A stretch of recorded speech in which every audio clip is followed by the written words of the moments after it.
परम सत्कारयोग साध संगत जी, सारे ही अपनी रसना पवित्र कर लईए ते आखिए धन श्री सतगुरु जगजीत सिंह जी। समय दे मालक का नाम लईए ते आखिए धन श्री सतगुरु उदय सिंह जी।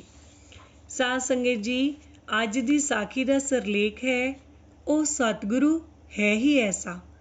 सतगुरु हरि सिंह जी दे वेले रामसर दी खुदाई करन ते एक सिख मिट्टी विच दब के मर गया।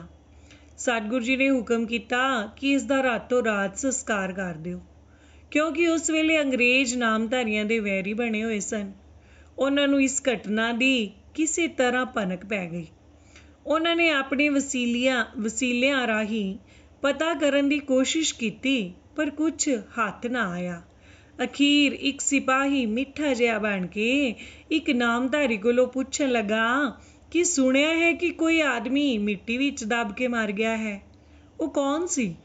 उस सिख ने बड़ा हैरान जिहा होके उत्तर दिता कि मैनू तो पता नहीं, तुसी अपने कागज वेख लो। वो कर्मचारी कहन लगा कि बल्ले तुहाडे इतफाक दे, असी सारे कागज वेख चुके हाँ, तुहाडा गुरु पता नहीं की करदा है, कागजां विचों भी ना उड़ा देंदा है। तां उस सिख ने उत्तर दिता कि वो है ही इहो जिहा, गुरु हमेशा उही रहिंदा है, जोत तां उही चली आउंदी है, सिर्फ रूप ही तां बदलदा है। इस दे नाल मिलदी सतगुरु जगजीत सिंह जी की किरपा दी एक साखी है। सन 1983 विच बलजीत सिंह रागी ਅਤੇ ਉਸਦੇ ਪਿਤਾ ਜੀ ग्वालियर संगीत का प्रोग्राम देण गए। दिल्ली के टीवी प्रोड्यूसर ने प्रोग्राम वेख के पसंद कर लिया ਅਤੇ ਉਹਨਾਂ ਨੂੰ दिल्ली आके टीवी ते प्रोग्राम रिकॉर्ड करने लई सद्दा दिता। दिल्ली टीवी स्टेशन ते एक हिंदू लालचंद, जिस दी सतगुरु जगजीत सिंह जी ते बड़ी ही शरधा सी ਅਤੇ ਉਹ ਆਪਣੇ ਆਪ ਨੂੰ ਨਾਮਧਾਰੀ ਕਹਿੰਦਾ ਸੀ। ਉਸਨੇ ਬਲਜੀਤ ਸਿੰਘ ਤੇ ਉਸ ਦੇ ਪਿਤਾ ਜੀ ਨੂੰ ਆਪਣੇ ਘਰ ਲੋਧੀ ਕਲੋਨੀ ਆਉਣ ਲਈ ਸੱਦਾ ਦਿੱਤਾ। ਜਦੋਂ ਦੋਵੇਂ ਜਣੇ ਉਹਦੇ ਘਰ ਗਏ ਤਾਂ ਉਸਨੇ ਆਪਣੀ ਆਪ ਬੀਤੀ ਸੁਣਾਈ ਕਿ ਮੈਂ ਇੱਕ ਵਾਰੀ ਆਪਣੀ ਤਰੱਕੀ ਲਈ ਇਮਤਿਹਾਨ ਦਿੱਤਾ ਪਰ ਰਹਿ ਗਿਆ, ਦੂਸਰੀ ਵਾਰੀ ਫਿਰ ਦਿੱਤਾ ਮੈਂ ਫਿਰ ਵੀ ਰਹਿ ਗਿਆ, ਤੀਸਰੀ ਵਾਰੀ ਫਿਰ ਦਿੱਤਾ ਤਾਂ ਮੇਰੀ ਚੌਥੀ ਪੋਜੀਸ਼ਨ ਆਈ। ਸੋ ਮੈਨੂੰ ਕੋਈ ਉਮੀਦ ਨਹੀਂ ਸੀ, ਕਿਉਂਕਿ ਸੀਟ ਤਾਂ ਇੱਕੋ ਹੀ ਸੀ ਅਤੇ ਮੇਰੇ ਤੋਂ ਪਹਿਲਾਂ 3 ਹੋਰ ਸਨ। ਉਹਨਾਂ ਦਿਨਾਂ ਵਿੱਚ ਸਤਿਗੁਰੂ ਸੱਚੇ ਪਾਤਸ਼ਾਹ ਜੀ ਦਿੱਲੀ ਆਏ।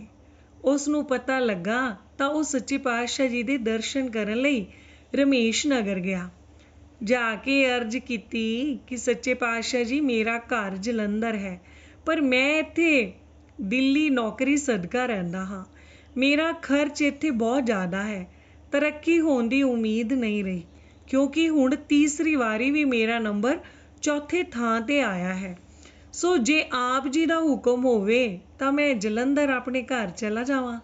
ਸਤਿਗੁਰੂ ਜੀ ਨੇ ਹੁਕਮ ਕੀਤਾ ਕਿ ਜਾ ਪ੍ਰਸ਼ਾਦਾ ਛਕ, ਫਿਰ ਦੱਸਦੇ ਹਾਂ।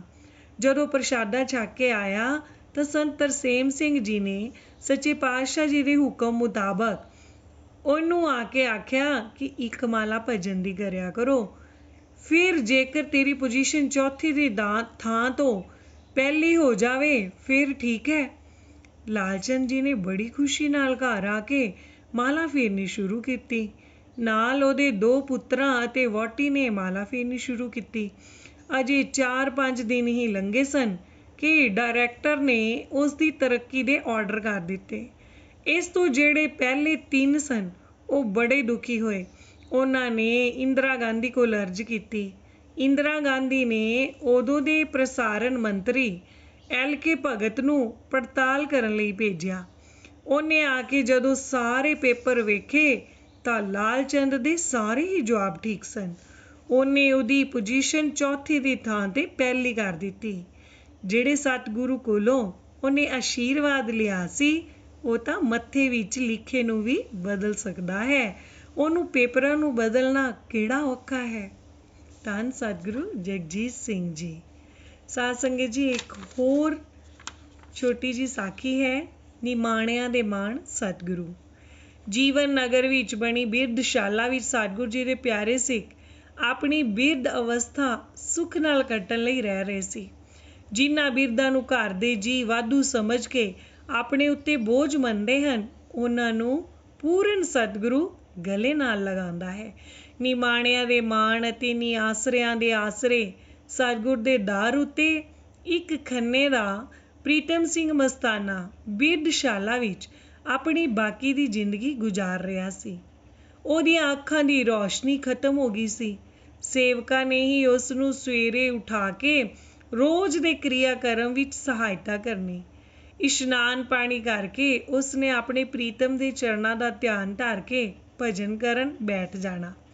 ਇੱਕ ਦਿਨ ਰਾਤ ਨੂੰ ਸੱਚੇ ਪਾਤਸ਼ਾਹ ਸਤਿਗੁਰੂ ਜਗਜੀਤ ਸਿੰਘ ਜੀ ਬਿਰਧਸ਼ਾਲਾ ਵਿੱਚ ਆਪਣੇ ਪਿਆਰਿਆਂ ਨੂੰ ਦਰਸ਼ਨ ਦੇਣ ਗਏ।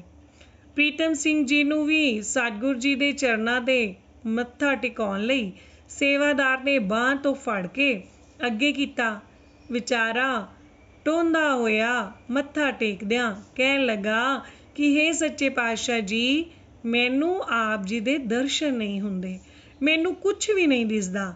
ਦੀਨ ਦਿਆਲ ਜੀ ਨੇ ਬਚਨ ਕੀਤਾ, ਮਸਤਾਨਿਆ, ਤੈਨੂੰ ਤਾਂ ਸਭ ਕੁਛ ਦਿਸਦਾ ਹੈ। ਬਸ ਫਿਰ ਕੀ ਸੀ। ਸਵੇਰੇ ਉੱਠਿਆ ਤਾਂ ਉਸ ਦੀ ਅੱਖਾਂ ਦੀ ਰੌਸ਼ਨੀ ਆ ਚੁੱਕੀ ਸੀ। ਉਹ ਉੱਠ ਕੇ ਆਪਣਾ ਸਾਰਾ ਨਿਤਨੇਮ ਕਰਕੇ ਭਜਨ ਕਰਨ ਬੈਠ ਗਿਆ। ਜਦੋਂ ਸੇਵਕ ਨੇ ਆ ਕੇ ਬੁਲਾਇਆ ਤਾਂ ਉਸ ਦੀ ਹੈਰਾਨੀ ਦੀ ਹੱਦ ਨਾ ਰਹੀ ਜਦੋਂ ਉਹਨੇ ਵੇਖਿਆ ਕਿ ਮਸਤਾਨੇ ਦੀਆਂ ਅੱਖਾਂ ਬਿਲਕੁਲ ਠੀਕ ਹਨ। ਉਸ ਮਸਤਾਨੇ ਦੇ ਕੰਨ ਵੀ ਬੋਲੇ ਸਨ। ਮਾਤਾ ਜੀ ਨੇ ਸੱਚੇ ਪਾਤਸ਼ਾਹ ਜੀ ਅੱਗੇ ਅਰਜ਼ ਕੀਤੀ ਕਿ ਇਸ ਦੇ ਕੰਨ ਵੀ ਠੀਕ ਕਰ ਦਿਓ ਸੱਚੇ ਪਾਤਸ਼ਾਹ।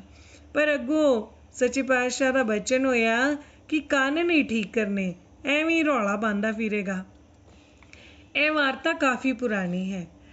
ਭੈਣੀ ਸਾਹਿਬ ਦੀ ਬਿਰਧਸ਼ਾਲਾ ਬਣੀ ਹੋਈ ਹੈ।